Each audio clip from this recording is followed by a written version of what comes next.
Okay, Rise Builders, I'm going to get straight into it. I'm going to start off by reading Matthew's chapter 5, verses 43 and 44. Have you heard that it was said, love your neighbor and hate your enemy? But I tell you, love your enemies and pray for those who persecute you. You read the title. How do we love our enemies? Overcoming hate with love. Overcoming hate with love. You know, I'll be the first to tell you that I have struggled with this in the past. And from time to time, I still struggle with it. But years ago, y'all, this was a pet peeve of mine. I was really struggling with it because I told you guys that I am a recovering people pleaser. I'm still in the process of overcoming people pleasing. So I see myself as a really easygoing, easy to get along with, try to walk down the right path kind of person. Not perfect. I still got flaws, but for the most part, I am going to treat people the right way. I'm going to give it my all in all when I'm working on something. I'm not going to half do it. I'm going to do it wholeheartedly.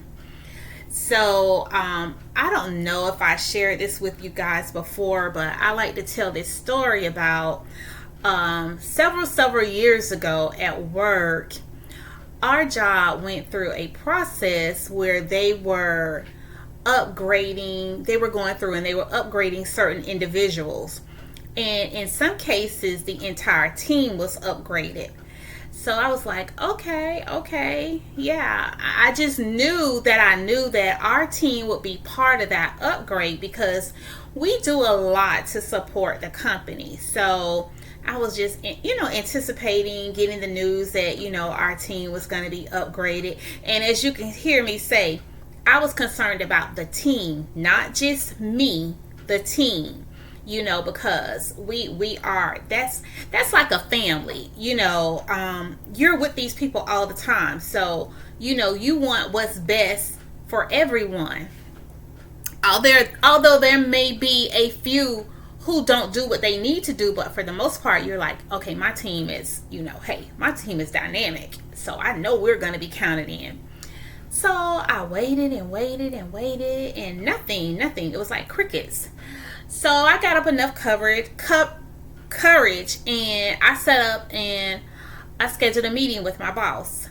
And because I wanted to hear him tell me exactly, hey, what's going on?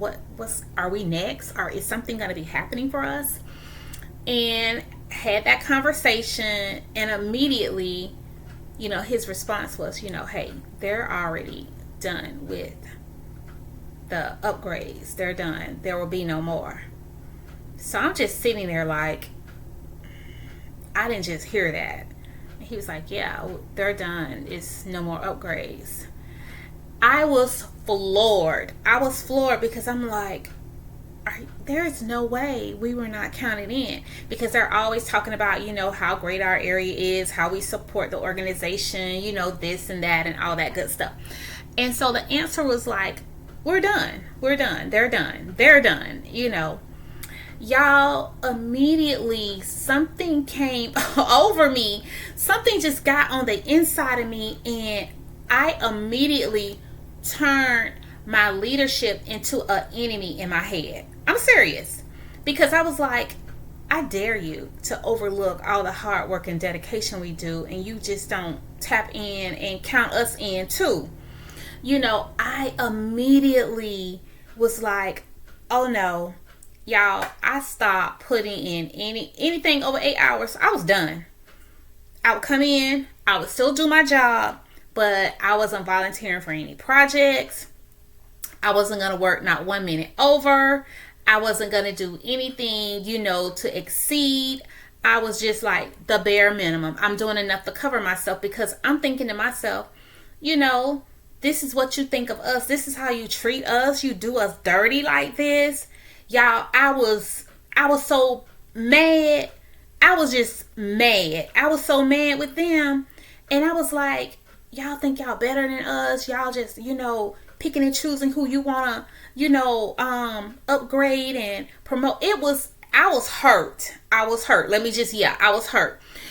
My journal book was so full. My pages was like, lady, don't you write one more thing on us. My journal was full. You hear me?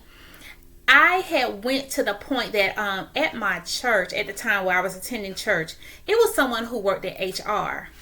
And I vocalized how I felt about it. And she was, seemed like she was really concerned. And she was like, hey, I want you to talk to the VP about this situation because we are trying to make things better, or whatever. So I done ran, I done ran home and I done wrote out all these things I'm going to say to the VP. I'm ready. I done told my husband, about what had happened. He was so tired of hearing about it. I know he was, but he was like, baby, I understand, whatever you think you need to do. He was saying all the right things, he was saying all the right things.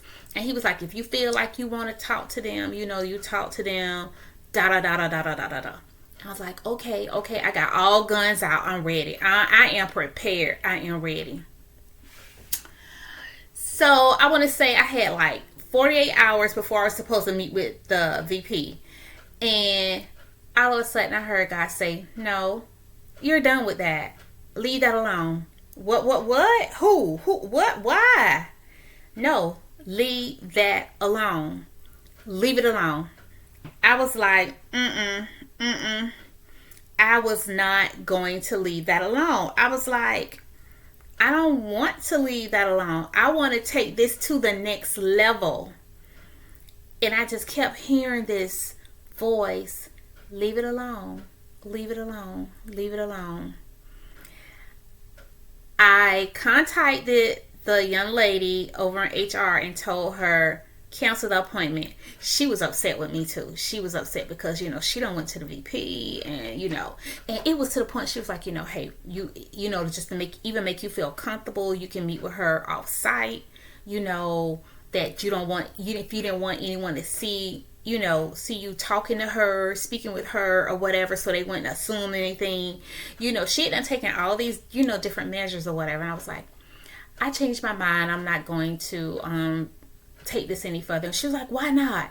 All you're doing is having a conversation. And see, sometimes we can't see the big picture because sometimes people are wanting us to say something on their behalf as well. You don't know what somebody else's motives can be. And I'm not saying her motives were not pure. I'm not saying that at all. But sometimes you don't know the full scope of what's happening behind the scenes.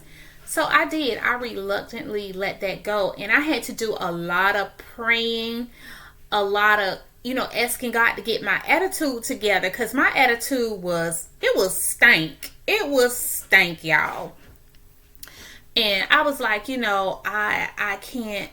It had consumed me. I'm serious, y'all. It had really consumed me because I felt like they had really not just wronged me, but they had wronged my fellow coworkers. I'm what they say, ride or die. If I'm with you, I'm with you. So I was with my team, So I'm like, you do us dirty, I had all this stuff I had done got in my head and I had just done let it grew. I had just done let all this stuff just grow in my mind. And the mind will play tricks on you. It will do all kind of things if you don't pull it back. Get back on track. So I did. I had to let it go. I had to really let it go. And it took some time, but I eventually got there. And I want to say about two years later, it was either 2 or 3 years later, our team, we were upgraded. But look, I had to wait another 2 to 3 years. But God's timing is perfect. He knows exactly what you need and when you need it. You're like, 3 years? You had to wait 3 years? Okay, how long did Sarah wait to have a baby? How long did Hannah wait? How long have people waited to see things manifested? Sometimes you don't see things manifest overnight. That is what's wrong with us. We live in a microwave society. We think we're supposed to get things right now. No, God says you're not mature enough for that. This is not about them. This is about you growing. So, let's talk a little bit deeper about this. Forgiveness, overcoming hurt with forgiveness. True love means forgiving as Christ forgave us, breaking cycles of hatred and opening doors for healing. We got to learn how to open up those doors so we can be healed. And we can be hurt by so many different things. You know, a loved one, a relative can do something to us, and you know that thing stings. It hurts. It pricks at your heart. You're like, "Oh my goodness." A friend can deceive you. You thinking you like this, and then you find out they had other motives while they were hanging around you. They really weren't with you, but you couldn't see it. You couldn't see it. You thought y'all were so tight, but then in the end, you found out, no, that person did not mean you any good. So examine your heart, reflect on any grudges or resentment you may be holding, and ask God to help you release that. That's what I had to do. I had to ask God to help me release this because I needed my job. You know, I still needed to work. And was it worth it? You know, was it really worth it? Pray for those who hurt you and commit to praying for an enemy or someone who has wronged you, asking God to bless and change their heart.